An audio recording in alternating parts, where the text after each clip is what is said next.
Susiklauskit, gerai.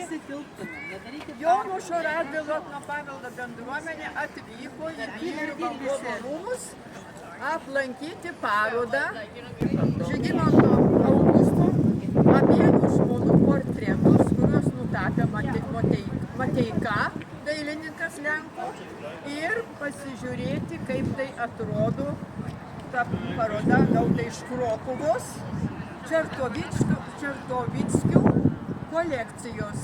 Ir tas paroda visai nesenai eksponuojama šituose rūmuose. Tai mums labai svarbu pažiūrėti Barborą Radvilaitę, kaip atrodė tais laikais ir kaip atrodė Elžbieta Habsburgaitė. Tai va tokia mūsų misija čia yra. Eisime į kitą misiją aplankyti Barboros Radvilaitės radinių bažnytinio meno muziejuje.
Sidabras paauksuota, ji buvo jau kirpta iš sidabrinės skardos, tai matom šiek tiek mažiau detalių vis dėlto, bet rastas taip pat ir jos skeptras ir valdžios obuolys.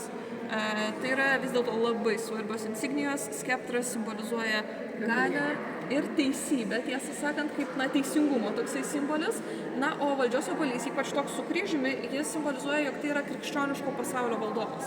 Dabar, aišku, šiais laikais mes tikrai negalim patikrinti, kas yra jo viduje, bet dažniausiai tokie valdžios obuoliai, galios obuoliai arba taip vadinami orbiai, jie buvo pripildyti pelenais. Tai toks būtent simbolinis, kad iš pelenų į pelenus, kad net ir valdovai yra vis dėlto neišvengs laiko. Ir taip pat yra rasta štai ši grandinė, iš tikrųjų čia tai jau yra juvelyrikos šedevras, ji yra supinta iš 6, kaip galima sakyti, grandinių auksinių. Ir tiesiog pasakojama, kad net kai buvo rasta Barboros kape, ji rangėsi netgi kaip gyvatė, nes iš tikrųjų yra labai tokia, smulkiai sujungta ta grandinė. Taip pat, žinoma, mes turim 2 jos lenteles netgi. Viena yra ta būtent įkapinė lentelė, o kita yra taip vadinama identifikacinė lentelė. Informacija be jose ta pati. Tai yra būtent vėlgi jos vardas, jos titulai, kada ji mirė, nuo ko. Čia jau, su tuo nuo ko, čia jau yra sudėtinga, nelabai tiksliai minima. Dėl to, kad tais laikais buvo labai daug įvairių teorijų, nuo ko ji mirė iš tikrųjų. Tai šiais laikais mes žinom, kad ji mirė nuo vėžio. Tai ir šiais laikais negali peršvesti ir pasakyti, kas yra viduj. Tiesą sakant, mes tikimės, kad gal galės detaliau viską tą padaryti, tiesiog dabar iš tikrųjų tai buvo restauruojama labai greitai, siekiant kiek įmanoma greičiau žmonėms vis dėlto atskleisti visus tos insignijas, nes iš tikrųjų čia per metus tik tai viskas buvo surestauruota. Tai taip jau, iš tikrųjų dažniausiai tokie dalykai užtruka bent 3 ar 4 metus. Taip, taip, buvo teorijos, kad buvo nunuodyta, bonos, buvo kitos teorijos, kad ten buvo ir sifilis ir panašus dalykai, bet iš tikrųjų tai čia labai priklauso nuo to, ką mėgo tie, kurie skraidė tą gandą. Bet iš tikrųjų tai tikėtina tai buvo kiaušidžių vėžys. Ir taip pat toje lentelėje dar yra ir tokia jau labiau sentimentalesnė žinutė nuo Žygimanto paties, kad ji mirė labai jauna, bet net jeigu ir mirusi būtų sena, jis vis tiek būtų taip pat jos gedėjęs. Ir dar matom 3 žiedus. Tai centrinis žiedas yra žiedas su 3 deimantais, dėja vienas iš tų deimantų yra pamestas. Jis jau buvo pamestas 31 metais, mes nežinom, kas iš tikrųjų su deimantu nutiko. Na ir galiausiai pats smulkiausias, bet turbūt didžiausias sentimentalią reikšmę Barborai turėjęs žiedas, štai ten tas iš tiesiog auksinės vielos supintas. Na, dėl to, kad yra net ir išlikę laiškai, kur Barbora dėkoja Žygimantui Augustui už tą būtent jai padovanotą patį brangiausią tą žiedelį. Tai na, nors ir kaip ir sakau, toksai smulkiausias vizualiai, bet turbūt jai vienas iš pačių svarbiausių. Taip. Taip, na, iš tikrųjų, tai, žinoma, buvo pakviesti žmonės į amžių. Buvo pakviestas vienas fotografas, tai buvo Janas Bulhakas, žinoma, tuo metu vienas iš pačių populiariausių, tačiau nuotraukos vis dėlto buvo nespalvotos, tad buvo pakviesti ir 4 dailininkai, kad įamžintų tas atradimo akimirkas. Ir, na, mes matome jų būtent įamžinimus ir čia. Ir mes galime matyti, kad iš tikrųjų toje tokioje visai nedidelėje kriptoje jie visi čia buvo susispaudę ir tiesiog bandė kiek įmanoma geriau įamžinti tą atradimą, nes mes ir galim spėti maždaug net ir kurioje vietoje tos kriptos buvo, sprendžiant iš tiesiog kampų, kuriais pavaizduota, na, ypač pati Barbora čia. Aišku, daugiausiai įamžinimų turim pačios Barboros, nes, kaip ir sakau, vis dėlto ji buvo ir geriausiai išsilaikiusi. Tai mes ir matom štai čia šiame paveiksle, kad vis dėlto visos tos insignijos, kurias matėm vitrinose ir yra štai čia, ir lentelė, ir grandinė, ir valdžios obuolys, ir skeptras, ir, na, žinoma, pati karūna. Su kitais šiek tiek buvo, kadangi vis dėlto sudėtingiau, jie buvo šiek tiek blogiau išsilaikę, mes galim tą matyti ir štai čia, kad, na, tiesiog Barboros karstas, štai čia centre, kuris yra taip, jis yra perlūžęs, bet, na, dar jo šiek tiek yra.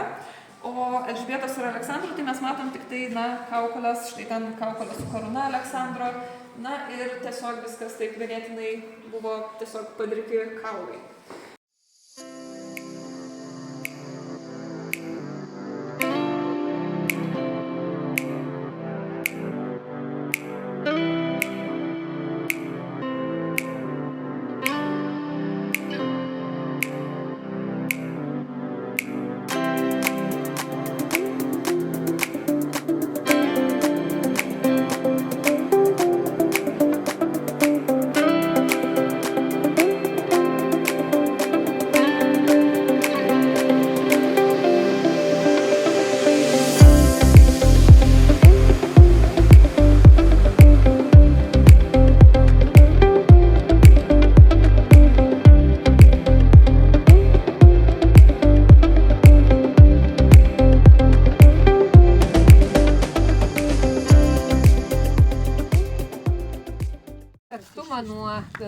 Pilies nuo Pirliavietės prieigų iki rūmų, čia maždaug 500 metrų. Tai tuo metu, kai šventėme Barboros Radvilaitės 500 metų jubiliejų, tai šitą atstumą mūsų bendruomenės nariai simboliškai pavadino Barboros Radvilaitės traktu. Kodėl? Todėl, kad ant šito kalno stovėjo Barboros Radvilaitės tėvo Radvilos Rudojo rūmai. Kiek Barbora tėvų rūmuose lankėsi, sunku pasakyti, kartų tikėsime, kad labai nedaug. Bet yra vienas toks labai tiksliai datuotas laikotarpis, tai yra 1547 metai, Liepos pabaiga. Barbora slaptai ištekau Žygimanto Augusto, kodėl slapta aš jau neaiškinsiu, nes jau puikiai žinote. Ir vat kaip po poros mėnesių Žygimantas Augustas turi vykti į Lenkiją, tvarkyti santuokos legalizavimo reikalų, reikia Barborai karūną uždėti, bijo Barborą palikti Vilniuje, kad negrėstų kokios grėsmės. Tai pasitarė su Radvilo Ruduoju ir Juoduoju, nusprendė, kad Barborą reikia išvežti į saugesnę vietą. Saugesnė vieta pasirinkami Dubingiai. Kodėl? Todėl, kad pirmiausia, tai čia stovi tvirti tėvo rūmai. Antra vertus, šita kalva, ant kurios mes dabar esame, labai didelė kalva, vidutinės dalies plotas 10 hektarų, labai statų šlaitai. Ir jinai iki 19 amžiaus pabaigos praktiškai buvo saloj, reiškia iš visų pusių šitą salą supo gilūs ir šalties vėjos vandenys. Na, bet ir Barbora nuspręsta atvežti čia. Lapkričio vidurys, Žygimantas Augustas jau susiruošęs arklius pakinkęs, palydas susirinkęs jau vyks į Lenkiją, o Barbora lapkričio 19 dieną iš ankstaus ryto su visa palyda pajuda link Dubingių. Visą dieną važiuoja, vėlai vakare pasiekia Dubingius ir va šituo keliu, kuriuo mes atvažiavom, su visom karietomis, su visais tarnais ir tarnaitėm, atvyksta į tėvo rūmus. Ir va šitose tėvo rūmuose praktiškai nenusileidžiama nuo kalno. Barbora išbūna iki 1548 metų balandžio 14 dienos, beveik 5 mėnesius. Savotiškai tokie kaip ir tremty. Kodėl tremty? Todėl, kad įsivaizduokit jauną gražią moterį iš Vilniaus, iš pramogų, iš fejerverkų, iš puotų, iš medžioklių, iš žygimantų, iš visokių kitokių malonumų ir staiga, ir į provinciją, ir į Dubingius, ir Kokslai, ir be žygimanto, ir kaip man paskui žmonės sako, ir be interneto, ir be messengerio, ir be Facebooko, ir pilna visokiausių jausmų, ir baimės, ir vilties, ir nevilties, ir ilgesio, ir pykčio, ir meilės, ir kas tik tai. Laiškus Ir kas rašo. taip. Vatinai išbūna tuos 5 mėnesius, naktis ilgos, dienos trumpos, vėjas ūžia, ežeras šiaušiasi. Ir atsisako visų prabangių drabužių, visų pramogų, gyvena tarsi vienuolė, rengiasi kaip tarsi vienuolė, vaikšto į bažnyčią meldžiasi ir rašo Žygimantui Augustui, aišku, laiškus. Jie yra parašyti 8, gal parašyta buvo ir daugiau, bet jie surasti 8. Jau jie yra išversti lietuvių kalbą, tai žodžiu, čia Barboros, kaip mes sakome, meilės ir ilgesio sala. Tai vat nuo tų prieigų, tuos 500 metrų iki tėvo rūmų, mes ir pavadinom Barboros Radvilaitės traktu. Jeigu paskui čia, aišku, vyko didelė, vyko tokia iškilmė, čia nuo lankytojų centro atėjo žmonių eisena, pasipuošė to laikmečio drabužiais, buvo ir Barbora su visais perlais, buvo, kaip aš sakau, kas jau turtingesni, tai jojo ant žirgų, kas jau buvo neturėjo, taip pėstute ėjo.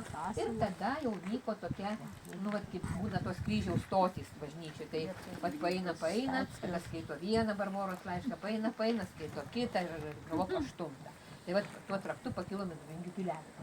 Jau minėjau, kad piliavietė labai didelė, tikėtina, kad amžiuje 14 kažkur tai čia buvusi ir medinė pilaitė, nes pirmą kartą Dubingiai šaltiniuose paminėti 1334 metais per tą karą su Livonija, kaip jau pasakojau. Vėliau 1412 metais, kaip šaltiniai teigia, Vytautas Didysis irgi čia buvo pasistatęs pilaitę, tikėtina, kad negalėjo būti ir šitoje vietoje.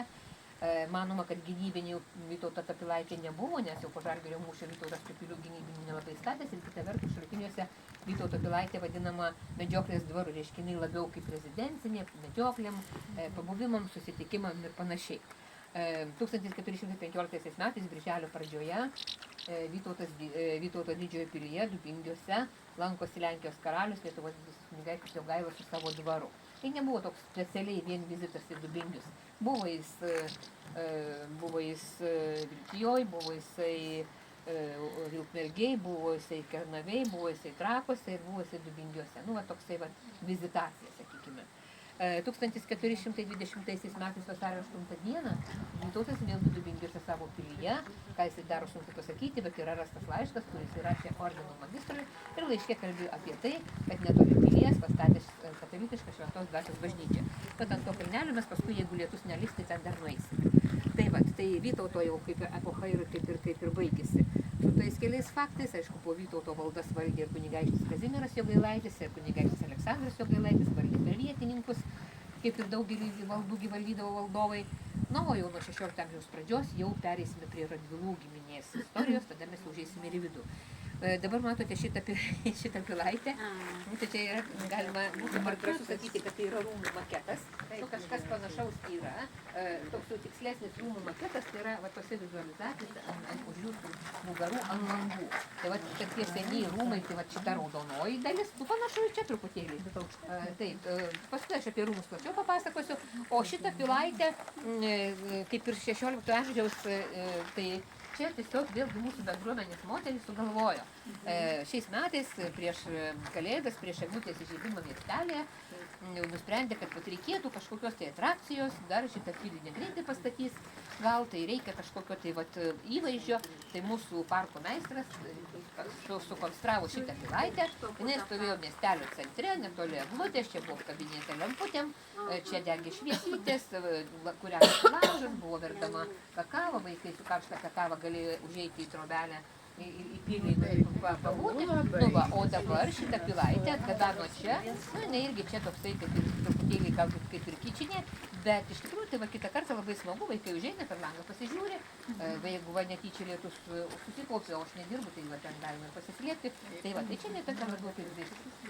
O dabar prašom. Ir Tie seniai Radvilų rūmai, tai buvo vat nuo šitos vietos į kairę pusę, mano, į jūsų dešinę pusę, į gylį ir į viršų.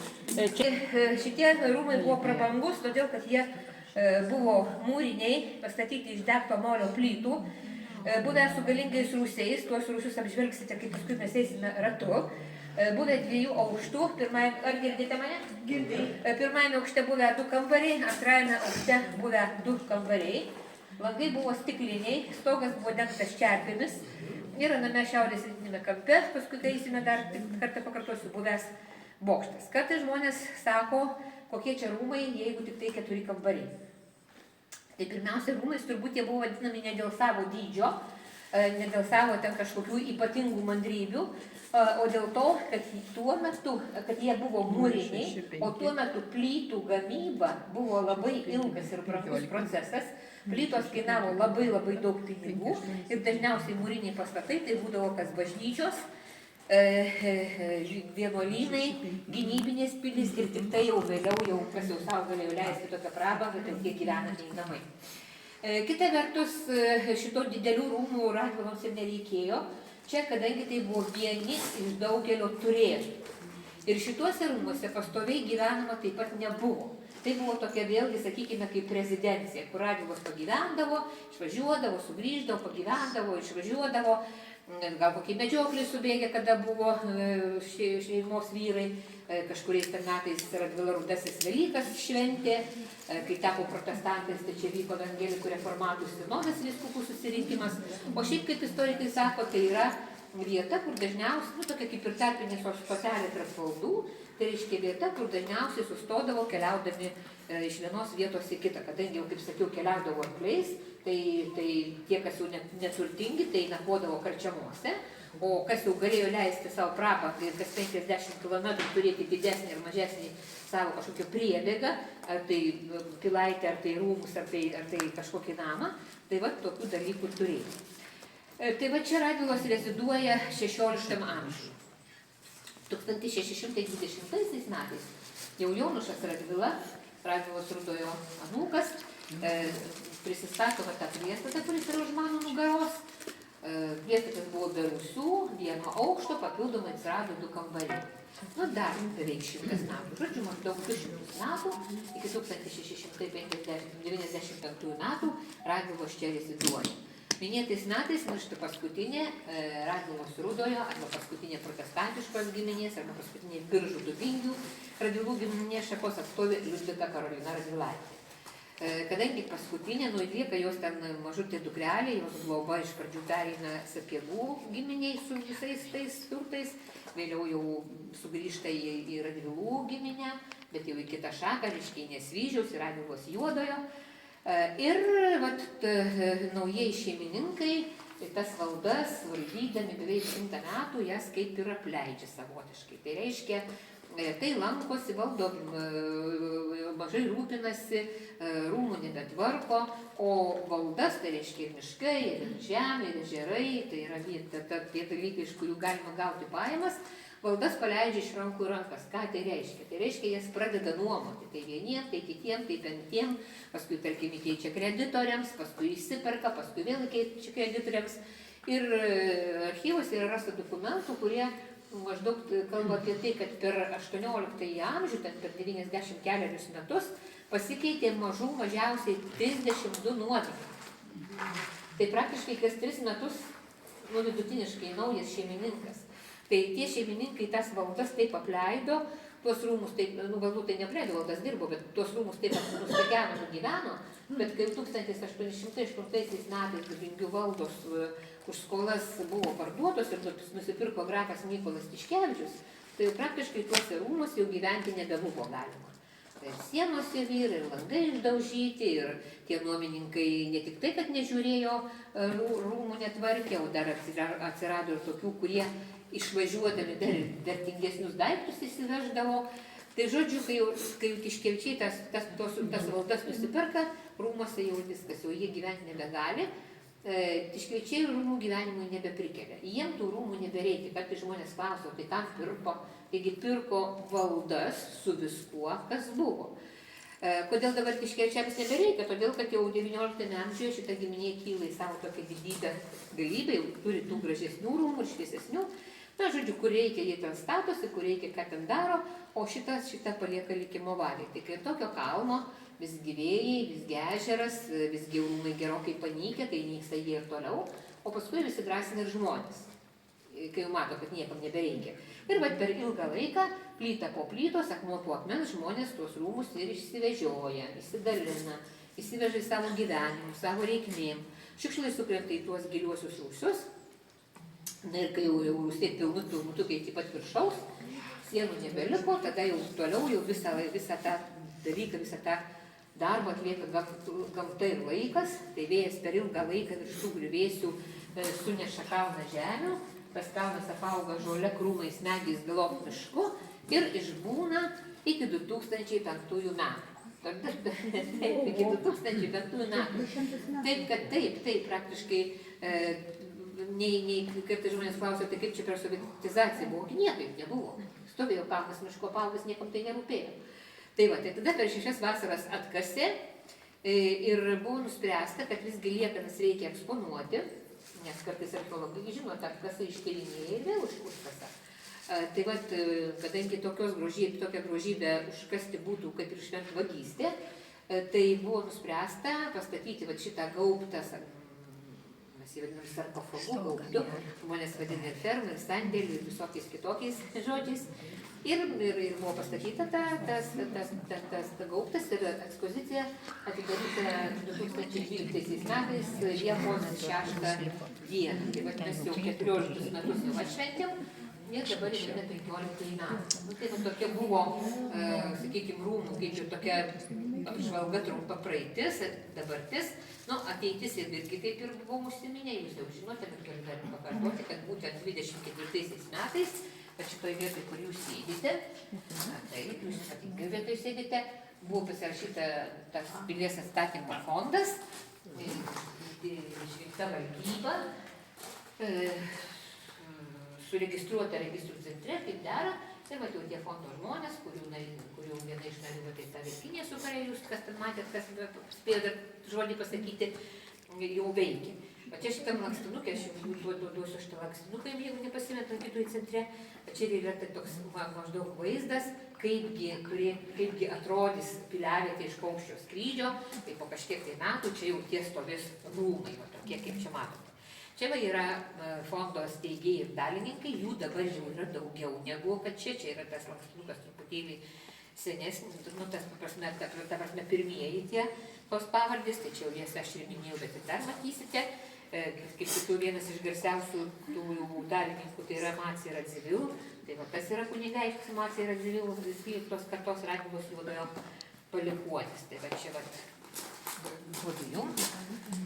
Va čia yra labai toks, sakyčiau, gražus fondo žmonių toks tekstas, kodėl būtent verta atkurti. Jūs čia visi kažkaip pasidalinsit, aš nelabai jų daug turiu, tai kiekvienam neduosiu. Tai va, tai žodžiu tokie reikalai. Dabar, va čia tai čia yra toksai, jeigu norėsite, kas paskui, kai jau pakilsime rytį ir apeisime ir ruošimės išeiti į lauką, tai čia yra tokie fondo žmonės renka tokius parašus. Tie, kas pritarė pilies atstatymo idėjai, tai čia gali pasirašyti. Čia reikia tik vardas ir pavardė, jokių ten nei telefono numerių, nei elektroninių paštų, jokių tokių dalykų nereikia. Nu, čia toksai galbūt iš tiesų tai truputėlį kaip ir žaidimas. Mes čia pasirašydami išreiškim savo tą pilietinę poziciją.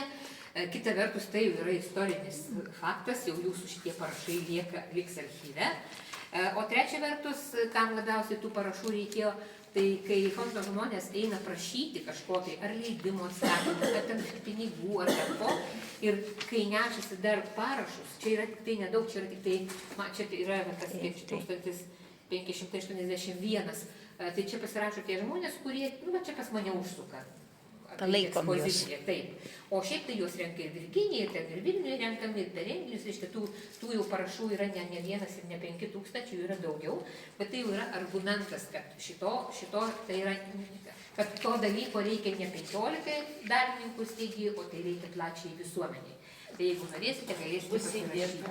Liūdėjų, liūdėjų su Žygimantu, jinai ten ir laiškus rašė. Tai vat viename laiške jinai ten rašo, kad ten rašo na, jūs eidami pro šalį galėsite tą laišką pasiskaityti, jeigu norėsit, galėsiu ir aš paskaityti, jeigu bus įdomu tą meilės laišką.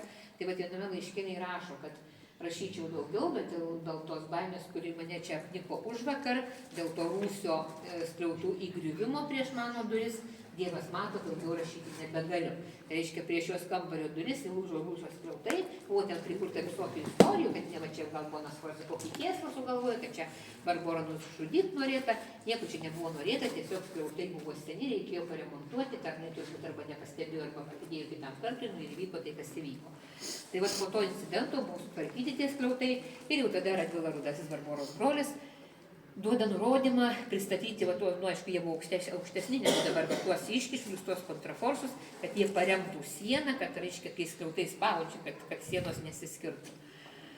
Dar apie Barborą ką galiu pasakyti, kad be visų tų kančių dvasinių, tų visų ilgesių ir meilių ir nemeilių, tai jinai dar išgyveno ir fizinių tų traumų, kadangi, kiek dabar jau kaip ir žinoma, į Dubingius jinai atvyksta besilaukdama Žygimanto Augusto kūdikio, bet labai greitai po atvykimo Kuchovičius knygoje rašo, kad sekančią dieną, o gal ir dar ten kur vėliau, sunku dabar pasakyti, įvyksta persileidimas ir Barbora Radvilaitė tą kūdikį praranda ir tai jau, kaip sakoma, viskas jau Žygimantas Augustas lieka be palikuonių. Tai va toks labai toksai skausmingas Barboros tas gyvenimas tuose Dubingiuose.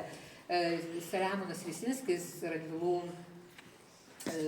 metraštininkas, yra užsiminęs, kad Barborai Dubingiai tai kaip ašaka gerklėj, nei išspjaut, nei pražyt negali. Tai va toksai liūdnas Barboros šitas likimas. O šiaip tai va tos ir plytos, ir tas skiedinys, visą tai yra autentiška, tai yra 500 metų, daugiau negu 500 metų, daugiau negu 400 metų. Tik matysite tuos sutvirtinimus jau šių dienų cementas, tai tiesiog jau jie padaryti tam, kad neįlūžtų, o šiaip viskas yra tikra, tobula, tvirta. Vat ir tas skiedinys netrupa nebyra nuo ten 500 metų. Kodėl? Todėl, kad tais laikais žmonės skiedinio 4 ingredientai pagrindiniai, tai yra gesintos kalkės, smėlis, vanduo ir, sako, dėdavo kiaušinio baltymo. Bet vėlgi, kiek teko girdėti, tai pagrindinis kriterijus tos tvirtybės skiedinio tai yra kalkių gesinimo proceso trukmė. Kuo jos ilgiau ten burbuliuoja toj duobėj, tai tuo skiedinys bus tvirtesnis. Lygiai taip pat kaip ir su plytom. Nes, pavyzdžiui, plytom gaminti molis geriausiai tiko 1 metro gylyje. Reiškia, tai reikėdavo tokio molio surasti, tada reikėdavo jį atvežti į plytinę, kur jau bus plytos gaminamos. Ir molis dar turėdavo subręsti, reiškia, jis tai iškastas iš žemės, turėjo pastovėti maždaug 3-5 metus, kad išdžiūtų, sušlaptų, sustingtų per žiemą, per speigą, tirptų ir vėl iš naujo, ir vėl iš naujo. Tai čia tie 3-5 metai, tai toks jau yra vidurkis, nes iš pradžių molis buvo brandinamas 10 metų, įsivaizduokim. Tai vat paskui pagamindavo, tų plytų priformuodavo po tų 4 metų, tada jas džiovindavo 2 savaitės, 2 mėnesius kažkur tai laukia ant to plytų formavimo stalo, tada degdavo porą savaičių krosnį, tada savaitę užšimdavo, kol išims, tada naują įkrovą kraudavo. Tai žodžiu, kaip tai pasako, jeigu dar kam teko girdėti apie tai, kaip vilkas duoną kepė, pakelkite ranką, kas girdėjo pasaką apie vilko duoną. Visi girdėjo. Nu tai va, bet vilkas tai nesulaukė rezultatų, sakė, išgyvenau be duonos, išgyvensiu ir toliau. O vat amatininkai sulaukdavo rezultato. Tai vat, ką begamintų, ar plytas, ar skiedinį, ar dar kažką, tuo metu svarbiausia buvo kantrybė, neskubėti ir išlaukti tiek, kiek reikia. Už tai ir stovi 100 metų. Vieta, dar vieną kalnelį, bažnyčių vieta. Pirmoji bažnyčia, jau kaip minėjau, čia buvo pastatyta 1420 metais Vytauto, ta medinė katalikiška bažnyčia. Kokį jinai dydžio buvo sunku pasakyti, kaip jinai atrodė nėra žinios, bet archeologai mano, kad jinai tikrai buvo nedidukė. Tai va, į šitą Vytauto bažnyčią katalikišką vaikščiojo melstis ir Jurgis Radvilas su šeima ir Barbora Radvilaitė, kai čia tą laiką leido Radvila Rudasis, iki 1564 metų. O tada Radvilas iš katalikų tapo protestantais, evangelikais, reformatais. Kodėl? Nu, aš negaliu pasakyti, kodėl patapo. Todėl, kad tai buvo naujas judėjimas, nauja pažangesnė, kaip manė, ta jau kaip ir tikėjimas, kur buvo, nu, kaip sako, jauni žmonės susikrečia naujom visokiom idėjom ir Radvilas tampa protestantas. Ir juodasis, ir rudasis.